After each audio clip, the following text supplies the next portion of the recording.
ვიდრე გადაცემის სტუმარს წარმოგიდგენთ, გეტყვით, რომ უნდა ვისაუბროთ ენდოკრინული სისტემის ერთ-ერთ ყველაზე გავრცელებულ დაავადებაზე და ეს გახლავთ შაქრიანი დიაბეტი. ისევე როგორც მთელ მსოფლიოში, საქართველოშიც მზარდი სტატისტიკით ხასიათდება. შაქრიანი დიაბეტის ტიპებზე, სიმპტომებსა და მკურნალობის სპეციფიკაზე დილის სივრცეში ახლა დეტალურად გაგვესაუბრება ჩვენი გადაცემის სტუმარი, ენდოკრინოლოგი თეკლა ფორჩხიძე. დილა მშვიდობის, თეკლა. დილა მშვიდობის, ენერგია. ძალიან დიდი მადლობა, რომ გამონახეთ დრო, დილადრიან და ჩვენთან ერთად ბრძანდებით. პირიქით, დიდი მადლობა მოწვევისთვის. თეკლა, როგორც დასაწყისში აღვნიშნე, ენდოკრინული სისტემის ერთ-ერთ ყველაზე გავრცელებულ დაავადებად სწორედ შაქრიანი დიაბეტი ითვლება დღეს და ზოგადად რა არის შაქრიანი დიაბეტი და რა ხდება ორგანიზმში, როდესაც ამ დიაგნოზთან გვაქვს საქმე? აბსოლუტურად მართალი ხარ, ძალიან გავრცელებულია და დღითიდღე უფრო იზრდება მისი გავრცელების ხარისხი, დონე. ზოგადად შაქრიანი დიაბეტი სხვადასხვა ტიპისაა, რა თქმა უნდა, მაგრამ ჩვენ ალბათ დღეს უფრო მეტად მოგვიწევს საუბარი მეორე ტიპზე, რომელიც უფრო მეტად გვხვდება.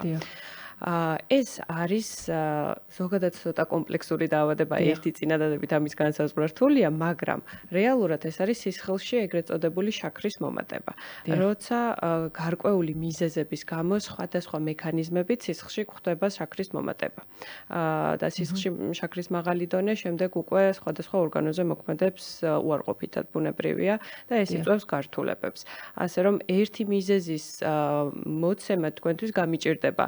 ეს არის ბევრი სხვადასხვა მიზეზის ერთობლიობა, თანხვედრა ორგანიზმში, რაც საბოლოოდ გვაძლევს შაქრის მატებას. აი წეღან ტიპები ახსენეთ და სულ რამდენი ტიპი არსებობს შაქრიანი დიაბეტის? სულ ესე კლასიკური კლასიფიკაციით გვაქვს ორი ტიპი, პირველი და მეორე ტიპი. თუმცა კიდევ არსებობს უფრო იშვიათად შეხვედრილი ქვეტიპები, რომლებზეც ეხლა საუბარი არც იქნება საინტერესო ალბათ მსმენელისთვის. ესე ძირითადად პირველი ტიპი არსებობს და მეორე ტიპი, რომლებიც ერთმანეთისგან რა თქმა უნდა ძალიან განსხვავდება, მაგრამ საერთო აქვს ორივეს ის, რომ შაქრის დონე სისხლში არის მაღალი.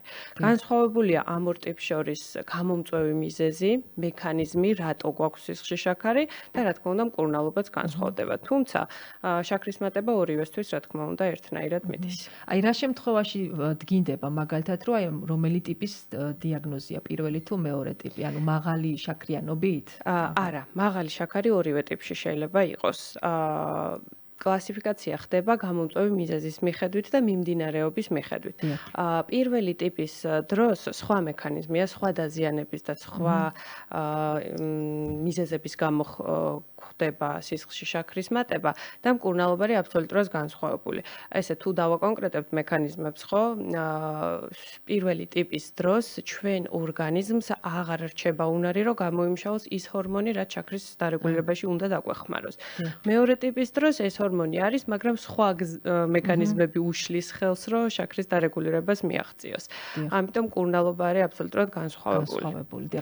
აი ბევრი მიიჩნევს მაგალითად, რომ შაქრიანი დიაბეტი მემკვიდრეობით გადადის, ხო? აი თქვენ რას გვეტყვით, არის თუ არა ეს გენეტიკური? კი, რა თქმა უნდა, გენეტიკური არის, როგორც ეს უფრო მეტად აი მნიშვნელოვანი გენეტიკური წინასწარ-განწყობა არის მეორე ტიპის შემთხვევაში. აი რასაც საზოგადოებაში უფრო მეტად ვეძახით ხოლმე შეძენილ შაქრიან დიაბეტს, ალბათ თქვენს გაგიგიათ ეს ფრაზა. რა თქმა უნდა, სამედიცინო ტერმინოლოგიით ეს არ არის სწორი, მაგრამ აი რასაც ვეძახით ხოლმე შეძენილ შაქრიან დიაბეტს, ზუსტად ეს არის, რაც მემკვიდრულად წინასწარ-განწყობას უქმნის ადამიანს. ანუ იმ ადამიანთან, რომლის მშობლებს, ბებიას, ბაბუას, წინაპრებს ჰქონდა შაქრიანი დიაბეტი, უფრო დიდი რისკია მეორე ტიპის შაქრიანი დიაბეტის განვითარებისა. ამიტომ მემკვიდრული წინასწარ-განწყობა ძალიან მნიშვნელოვანია. აი რა მოვლას და ცოდნას მოითხოვს შაქრიანი დიაბეტი? როგორ უნდა შევიმსუბუქოთ დაავადება, ან მკურნალობის კურსი როგორია, რომ აი მეტ-ნაკლებად მასთან ერთად ცხოვრებას სწავლობს, ხო, პაციენტი? რა თქმა უნდა, დიაბეტი არის ქრონიკული დაავადება და ეს პაციენტისთვის საკმაოდ რთული აღსაქმელია ხოლმე და მისაღები. მაგრამ დღეისათვის საბედნიეროდ გვაქვს იმის ცოდნა, გვაქვს ის პრეპარატები, რომლების მეშვეობითაც შეგვიძლია აბსოლუტურად ყველანაირი გართულება თავიდან ავირიდოთ. მაგრამ მართალი ხართ, ჭირდება ყურადღება, ჭირდება მიხედვა და ჯანმრთელობაზე ზრუნვა. თუმცა დიაბეტის დიაგნოზი არ ნიშნავს, რომ აუცილებლად გარკვეულ გართულებამდე უნდა მივიდეთ. შეგვიძლია თავიდან ავირიდოთ. და დღეს უკვე არსებობს კიდევ ერთი ტერმინი, დიახ. პრედიაბეტს ვეძახით და საკმაოდ მნიშვნელოვანია, იმიტომ რომ აი მაგალითად შაქრიანი დიაბეტის დიაგნოზი რო დაისმება, ეს როგორც ვთქვით, არის ქრონიკული და როგორც ასეთი მისი გაქრობა, მისი განკურნება არ ხდება. ჩვენ შეგვიძლია მისი შეჩერება, შეგვიძლია გართულებების თავიდან არიდება, მაგრამ განკურნება ჯერჯერობით არ შეგვიძლია. აი პრედიაბეტი ძალიან მნიშვნელოვანია, იმიტომ რომ თუ ამ ეტაპზე აღმოვაჩენთ, რომ ადამიანს აქვს პრედიაბეტი, რომელიც არ არის განვითარებული დიაბეტი, ამ დროს უკვე შეგვიძლია საერთოდ თავიდან ავირიდოთ ამ დაავადების განვითარება. აი საინტერესო ასევე რა დატვირთვა აქვს სწორკვებას პრევენციის ან მკურნალობის პროცესში? უმნიშვნელოვანესი, აი პირველ რიგში სწორი კვება და ფიზიკური აქტივობა არის ეს ორი კომპონენტი, რისი მეშვეობითაც შეგვიძლია რომ აი თავიდან ავირიდოთ ეს დაავადება. აი ასევე საინტერესოა რისკ ფაქტორებზე რომ ვისაუბროთ, აი რა გართულებებს შეიძლება იწვევდეს დიაბეტი და მისგან გამოწვეული სირთულების თავიდან აცილების გზებიც თუ არსებობს? რა თქმა უნდა, არსებობს საბედნიერო, დღეისთვის უკვე ყველაფერი არსებობს. ესე იგი, რისკ ფაქტორებს რაც შეეხება, შაქრიანი დიაბეტის განვითარების პირველი რისკ ფაქტორი ყველაზე მნიშვნელოვანი არის, წეღან უკვე ვახსენეთ და გავიმეოროთ მემკვიდრული წინასწარ-განწყობა ადამიანის, ანუ გენეტიკური წინასწარ-განწყობა და მეორე არის სიმსუქნის არსებობა, ჭარბი წონა, არასწორი კვება, არასაკმარისი ფიზიკური დატვირთვა, მჯდომარე ცხოვრების წესი. ეს არის ის რისკ ფაქტორები, რომლების არსებობის შემთხვევაში შაქრიანი დიაბეტი მეორე ტიპი უფრო ხშირად ვითარდება ადამიანებთან. აი ასევე საინტერესო ახლა შეკითხვა გამიჩნდა, როდესაც 21 საუკუნეში ასე გავრცელდა ეს დაავადება, ხო? გამოიწვია ერთ-ერთი მნიშვნელოვანი გამომწვევი ფაქტორი არის, რომ არასწორი ცხოვრების და არაჯანსაღი ცხოვრების თუნდაც კვების თვალსაზრისი. კი ბატონო, ზუსტად მას მივაწერთ, აი ამ ჩვენი ცხოვრების წესის ცვლილებებს, არა სათანადო ფიზიკურ დატვირთვას მივაწერთ იმ რიცხვების ზრდას. და რაც კიდევ უფრო სამწუხაროა, შაქრიანი დიაბეტი ტიპი 2, აი მაგალითად დაახლოებით 20 წლის წინ ხო ვიტყოდით, რომ 40 წლის ზევით უფრო ხშირად გვხდებოდა. დღეს სამწუხაროდ ესე აღარ არის. ბავშვთა ასაკში საკმაოდ გახშირებულია, მოზარდებში გახშირებულია და უფრო ახალგაზრდა ასაკშიც ძალიან ხშირად ვლინდება დღეისათვის. აღარ გააჩნია უკვე ასაკობრივი ხო, ესე დაყოფას უკვე ვეღარ ვახერხებთ. აი ხშირად გვესმის და საუბრობთ მედიცინის მიღწევებზე, როგორ სწრაფად ვითარდება და ასე შემდეგ. ბოლო 10 წლის განმავლობაში მაგათად ამ დიაგნოზთან ბრძოლაში თუ დაწინაურდა ამ ხრივ მედიცინა და რა ახალი მიგნებებია, რა მეთოდებია დიაბეტთან საბრძოლველად? საბედნიეროდ დაწინაურდა, იმიტომ რომ არსებობს ბევრი ახალი პრეპარატი, რომლებიც აი ამ შაქრის დარეგულირებაში უფრო ეფექტურად გვეხმარება, კარგად გვეხმარება და ნაკლები გვერდითი მოვლენაც აქვს. აქამდე რა თქმა უნდა, არსებობდა პრეპარატები, რომლებიც შაქრის დასარეგულირებლად ეფექტური იყო, მაგრამ თავისი გვერდითი მოვლენები ჰქონდა ხანგრძლივად მიღების პერიოდში. რადგან დიაბეტი ქრონიკული დაავადება ადამიანს უწევს ფაქტიურად მთელი ცხოვრების განმავლობაში გარკვეული პრეპარატების მიღება. დღეისათვის არსებობს უფრო შედარებით უსაფრთხო და ეფექტური პრეპარატები, ამიტომ ჩვენ დროში შეგვიძლია ვმართოთ შაქრიანი დიაბეტი მეორე ტიპის შაქრიანი დიაბეტი ისე რომ გართულებები არ დადგეს პაციენტთან. კი ბატონო, აი ძალიან საინტერესო ასევე არტერიულ ჰიპერტენზიასა და შაქრიან დიაბეტს შორის არის უამრავი გამომწვევი მიზეზები, ხო?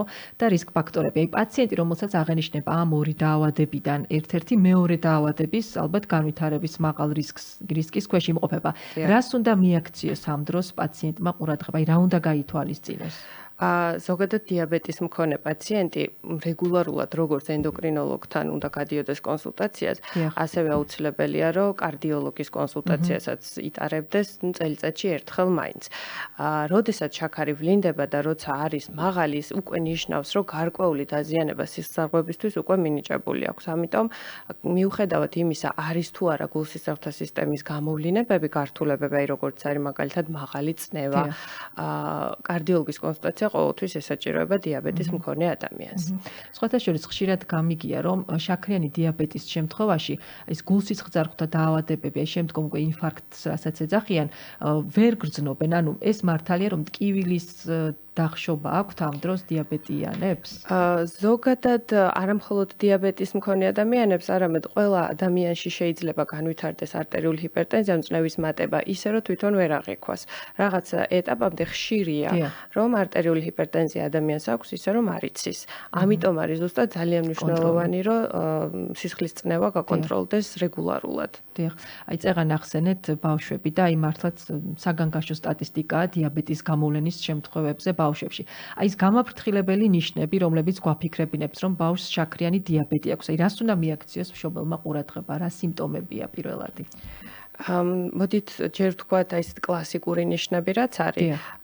ნუ ეს რაც უკვე ჩამოყალიბებულ დიაბეტს ახასიათებს არის ძლიერი წყურვილი, სითხის უფრო დიდი რაოდენობით მიღება შესაბამისად და ხშირი შარდვა.